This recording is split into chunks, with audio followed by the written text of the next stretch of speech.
This program airs statewide on California Public Television and is a California's Gold classic. It was one of those beautiful fall afternoons, and we were heading north on I-5 out of Redding. Now, we were definitely on the lookout for our destination. We had our eyes peeled, beginning to think we were never going to get there. And then, there it was, in all its glory. Magnificent, snow-capped Mount Shasta. 14,162 feet tall, 17 miles wide, and the second tallest mountain in California. It was a breathtaking sight, this huge volcanic rock that absolutely dominates everything around it. We'd be seeing a lot of that big old mountain the next couple of days during what turned out to be one of the most enjoyable adventures ever in search of California's gold.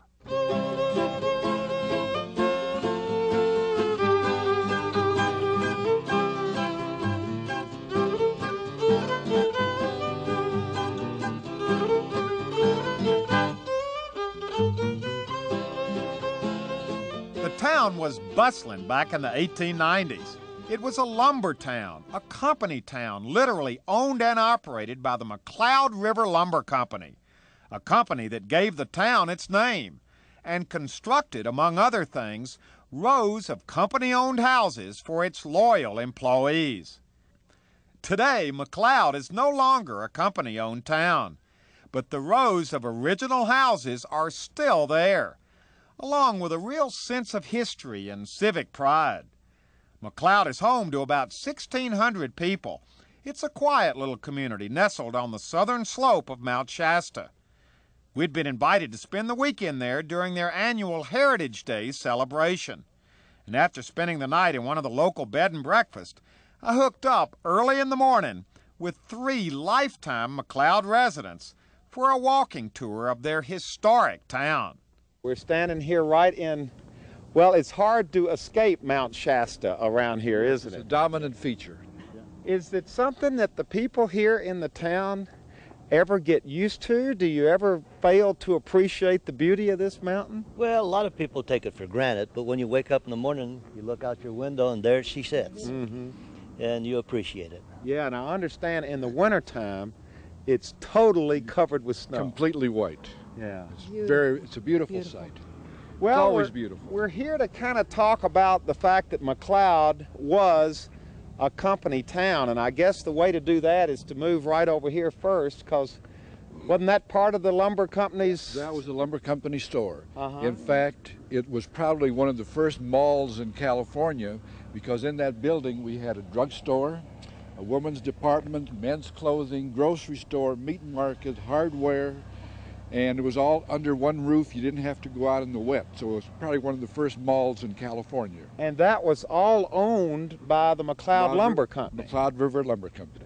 All the houses, everything was owned by the company, and that old adage about you owned your soul to the company store, that's it. That was McCloud.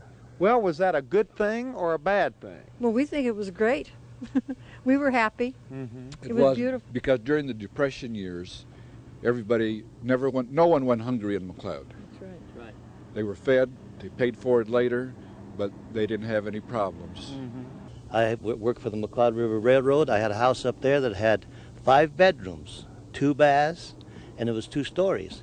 And I only paid $51 a month for it.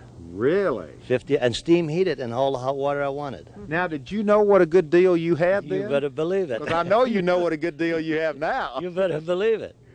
Now we have come to the McCloud Hospital. To the McCloud Hospital, which once again was owned by the company. Company owned, company doctors, and company nurses, and I think there was about 5 or 6 nurses that were employed there. And I think this is where all 3 of us were born and raised. Right. Born right there. Really? And my children were also born. That's Mine right. too. And my Born children. here. Really? Born right there. Now, was it expensive? Was it? Well, they had health insurance for the employees, and it cost them $1 a month, and that was for the entire family. Really? And for that, your babies were born there? Your appendix were removed, your tonsils were removed, fixed broken legs and arms, or whatever happened. Prescriptions. If you want a prescription, you just come up to the hospital and got a prescription. And that was $1 a month per family. Per family, right.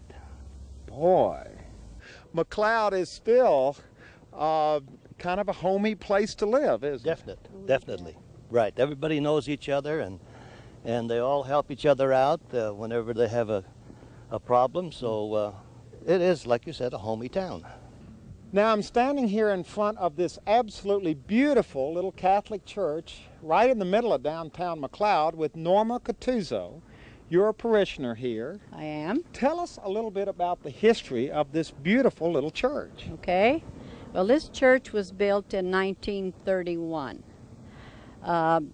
This town used to be a lumber-owned company town, and the company gave this property to the parishioners. And they also furnished all the lumber that you see in this church, including the siding. Tell me about this siding, because you said that was kind of special. It is. It's a Shevlin log siding, and it's not made any longer today. And this is what they used. And also the interior of the church was furnished by the lumber company, and the parishioners built this church. They built it themselves? Yes, with the help of a master carpenter from the McCloud River Lumber Company. Now, no one would ever suggest remodeling, would they? No, we wouldn't let them remodel. I just thought I'd see what a reaction would be. Yes, I would be taking my life in my hands. Nobody would ever suggest that. Well, one person did. They wanted to remove the altar rail because it's not used anymore. But then that ruins the authenticity of the church, right? Well, now don't get mad at me. I wasn't suggesting anything. No. I don't want to change a thing. I think it's beautiful just the way it is. Well, we do too.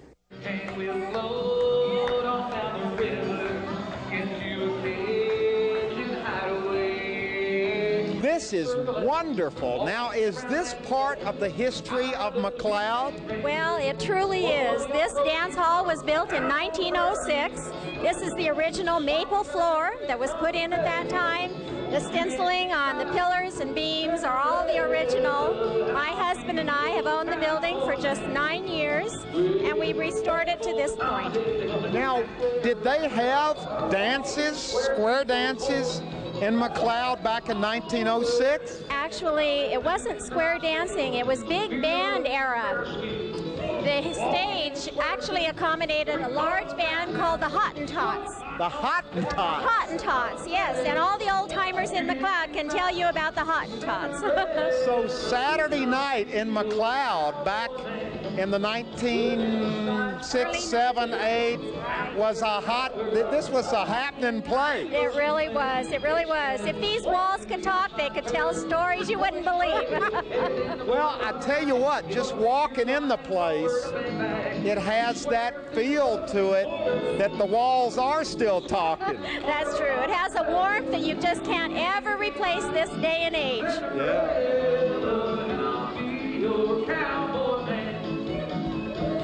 All ages.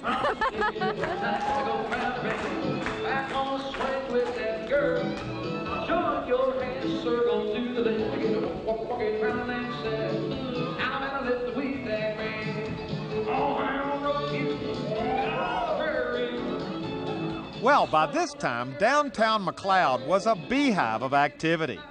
Heritage Days were in full swing, complete with arts and crafts, hamburgers sold by the Chamber of Commerce, and an old red fire engine to look at. Meanwhile, crosstown at the Squaw Valley Riding Club, known to the locals as the Horsemans, the annual town barbecue was going on. Now, what is this event called, or what did it used to be called?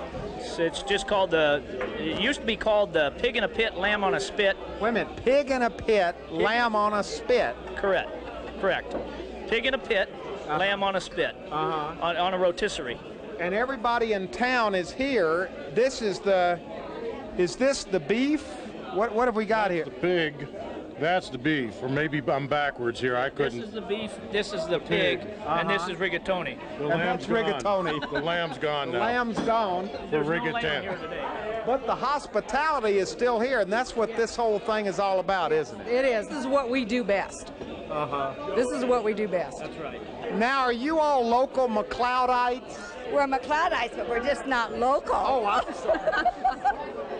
Well, after sampling a whole plateful of pig in a pit, lamb on a spit, it was time to head out of town for the afternoon to visit 2 local landmarks. Now, to get to them, we headed due east on Highway 99. First stop was McArthur-Burney Falls Memorial State Park. And we were in for a real treat because this park contains one of our state's most spectacular natural wonders. We are standing here. We've heard so much about Burney Falls, and there it is. That's Burney Falls. Now tell us a little bit about the history of this fall and why it is, you know, so many people come from so far away to see it. Burney Falls has always been one of the grand spectacles in this area in California. Now what makes it so special?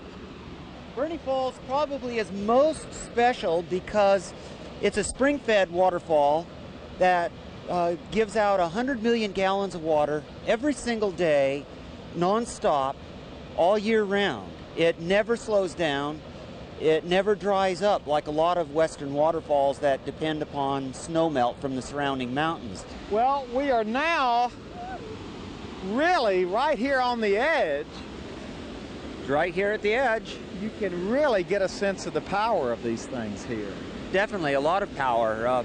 Imagine 100 million gallons of water a day falling 129 feet constantly. Okay, we're down here. Are y'all having fun down here? Yeah. Well, now what have you seen? What are you sitting here contemplating? We're contemplating an ancient geologic marvel. We've read all the signs. I saw it once about 25 years ago and had entirely forgotten what it's all about. Now I'm contemplating the trek back up. It's going to be a little tough at my age. I'm just noticing, looking up here at this cliff, there's water shooting out of the whole side of the cliff. It's not just a waterfall. That's true. In fact, that is one of the things that makes this waterfall particularly special compared to a lot of other waterfalls. It's more than just water coming over the top of a cliff. It's water coming out of the side of the cliff, creating this beautiful veil effect. How many different water spouts are there up there? Hundreds. There's got to be at least hundreds. Not only those that are there are a few right over here on the other side of the stream. And if you were to follow this stream upstream from above the falls, you would see that stream get smaller and smaller and smaller because it's picking up new springs as it comes down the way. And these are shooting right out of the side. These are coming right out of the rock. Right out of the side. The big ones are coming from a stream. That's correct, but even that stream in the middle of the summer isn't very long because it's bone dry about another mile upstream from there. It's all coming out from under the rock in the middle of the summer. One thing I would like to add is that this is also protected as one of our beautiful California state parks, and it in fact is one of the oldest California state parks. It was purchased by people who wanted to make sure that this did not get taken away from the people, that it would not be developed for hydroelectric power, to leave it exactly as it is, a natural wonder for people to come and visit and enjoy. This family, the McArthur family, over in the Fall River Valley, purchased this beautiful waterfalls and the land surrounding it and presented it as a gift to the people of California to be forever preserved in public trust as a state park. What a wonderful gift. Yes, indeed. Leaving Burney Falls, we headed back toward McCloud on Highway 99. On our way to the second local landmark we were told we just had to see. Destination, Fowlers Campground in the Shasta-Trinity National Forest. We were there to visit a place that's been a part of life for generations of McCloudites. Now, Philip, you brought us here because you said this was one of the most special places in McCloud. Where are we? We're at Lower Falls, just south of the Fowlers Campground. There's 3 falls here. There's Upper Falls, there's Middle Falls, and Lower Falls. This spot here is where we usually swim. And I came out here when I was a kid, and everybody else in town came out here as they was a kid. So is this known as the swimming hole? The swimming hole, yes. How cold is the water in that swimming hole? Because we're standing here looking down at a bunch of people. I don't see anybody in the water. It's cold, I'll tell you that. It's really cold. I don't know the exact temperature, but you usually jump in and get across as fast as you can. Okay, here we go. We're getting right down to it. Now, can you dive off from over here? No. You need to dive off either off the ladder or off over the corner there, because it's not deep enough right here. How deep is this? I don't know the exact depth. We've never touched the bottom. Really? So it's deep? It's deep. When a friend of mine jumped off there and tried to swim down as deep as we could, and I ran out of air because I'm not much of a swimmer, so we came back up. So you've never touched bottom here? No, I've never touched bottom. Now, how come there's not anybody in there today swimming? It's a little bit cool, and that water is 42 degrees year-round. It may be cooler now, but year-round, if it could be 100 degrees out here and hot, that water is still 42 degrees. So it's a little bit on the chilly side. Yeah. You don't put your toe in and you dive in and hold your breath, because it takes your breath away. And get out quick. Get out. Yeah, they got a ladder. They have a ladder there. A metal ladder they put up so the guys. We used to have a rope when we were kids. We had a rope tied to one of the rocks, and then we'd climb on the rope and come up on the rope. Now, is this a place that everybody, all the locals, know about this place? Oh, you better believe it. Oh, yeah. This was our swimming hole. Yeah, we had a swimming pool in town. It's not there anymore. We had a swimming pool. Nah, there was hardly anybody there. We're all out here on the weekend. Your daughter is down to her bikini here. She is at her bikini. She's at her best right now. This is her best. Hi, Mel. Melanie, where's your clothes? Well, this is a clothing optional swimming hole. I guess so. We're happy here, though. Uh-oh. No! No! Not on TV, hon. That's your bathing suit, honey.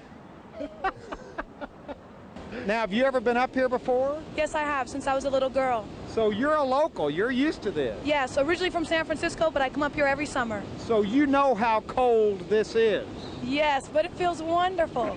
It feels great. And you're going in right now. We've been waiting for somebody to go in. Yes, we are. You're ready. Your ready. Friend is going in with you. Yeah. 5, 4, 3, 2, 1. Whoa! Now, how cold are they feeling right now? About, I'd say 43, 44 degrees. So they're feeling it? Yeah, they're feeling it. Now we got 2 more customers. Come on, fellas. Come on. Before you hit the water, hold your breath. Okay? Because it'll take your breath away. It'll take your breath away. So just hold your nose, hold your breath when you hit the water. You'll be fine. Okay, here we go, fellas. What about the white water over there? Can you jump into it? That's the place you want to jump. Okay, that's the deepest. That's what I want to know. All right, here we go. 5, 4, 3, 2, 1. They're off. Whoa. Well, let's go. You want me to count? 1, 2, 3. Come on, it's a long way down there. I know. Here we go. You ready? 1. Go!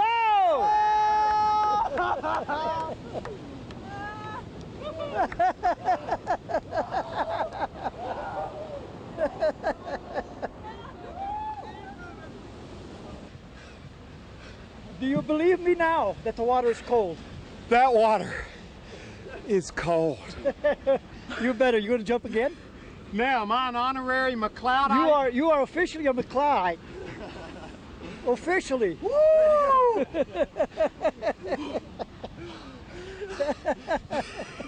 You like seeing that, don't you? I do, yeah. It was a fun afternoon. as we climbed aboard a train run by the McCloud River Railway Company and headed out through some beautiful country. Now, this railroad is historic itself because it's been here since 1897, part of the McCloud logging industry. And on this particular excursion, I ended up meeting and talking with Raymond Kofelt, who worked on the McCloud River Railway back in the 30s. Well, it's fun to come back. Yes, it is. I tell you what, looking down here at these beautiful big trees, we're cutting right through the middle of them. Yeah, yeah. It's nothing like it was in the old days. You know, they had some logs that they were about 8 or 9 foot through, from high as I can reach, one to a car. One log to a car? Right. 32-foot log. I can show you the pictures of them. Boy, those were big trees. Oh, yeah. And they also had sugar pine, which is wonderful wood. Sugar pine is really wonderful. They had a lot of that. Yeah, this was rich, very rich country in timber. This is all logged off, you know, it's all gone. Standing back here on the back of the caboose with the president of McCloud Railroad Company, it would have been very easy for this little railroad to go under, to disappear, wouldn't it have been? It sure would. There's been a lot of the railroads that have been logging railroads and lumber railroads because of the pressure from environmental movements and because of other elements, and less trees have become extinct. And there's not a whole lot of the small logging railroads left. We're one of the few. Why is this railroad still here? Well, it's been a pretty tough struggle. The traffic has been really down a lot, but we have been able to persevere by being a little bit innovative and trying a few new things, even taking a few passengers around and kind of showing them the woods of the old time. And like today. Exactly. Today's kind of a special time. We're participating in a festival in McCloud. It's really like a history lesson, isn't it, to come out on this stretch of track that under normal circumstances we would never see. Right. There's a lot of the railroads that have just been picked up and sold to the scrap yards and never to be laid again, probably. Because the idea was these were never passenger routes, basically. That's correct. It was to bring the logs in from the woods, and then the tracks also serve the purpose of getting the finished product out to market. Yeah. So now, with a trip like this, the old railroad line has a whole new life to it. Exactly. Yeah, we're able to kind of share it with other people.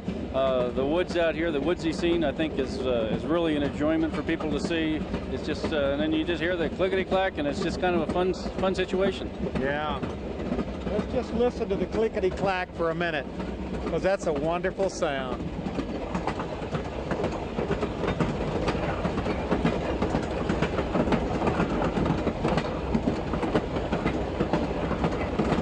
Well, to end our program, we have come to this unbelievable place. This is Bruce French, who is head of the McCloud Community Services District, right? Right, very good. And you have brought us here to explain what this is. This is basically the McCloud Reservoir, right? Yes, it is.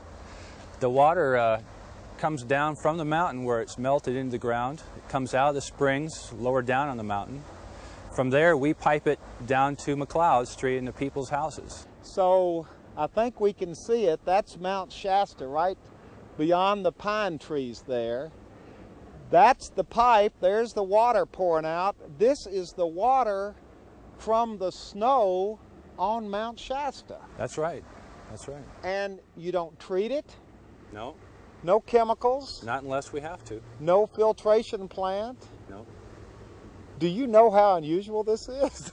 Well, I do. I've come from other parts of the country. This is really special. When you travel around California and you talk to other guys who are in your position in other towns and cities? They're amazed. They're really amazed. Yeah. I'm amazed. I go into a store and people are buying this stuff for, what, $1 a bottle or whatever, and we have an unlimited supply practically.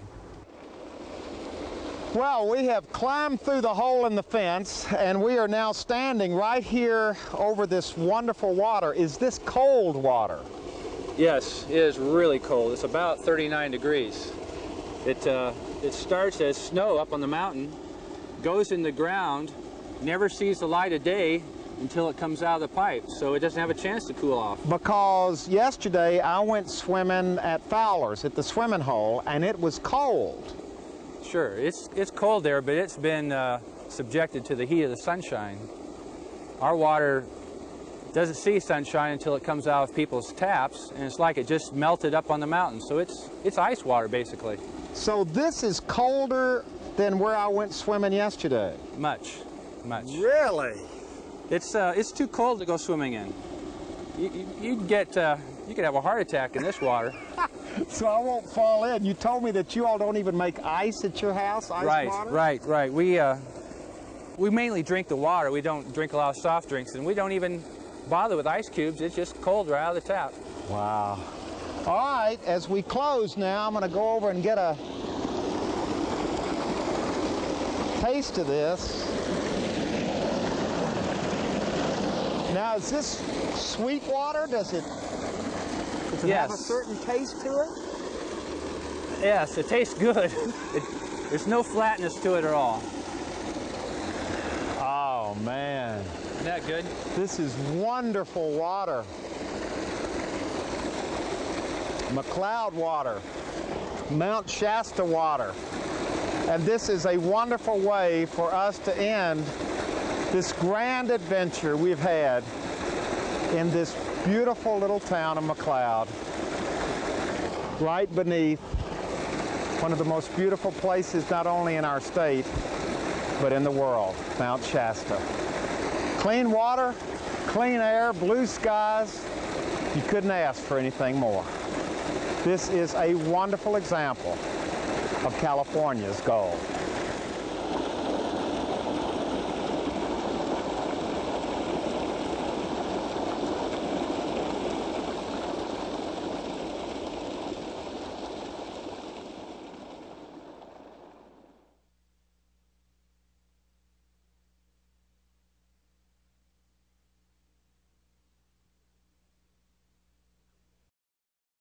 Well, hello everybody, I'm Huell Hauser, and I sure hope you enjoyed this adventure.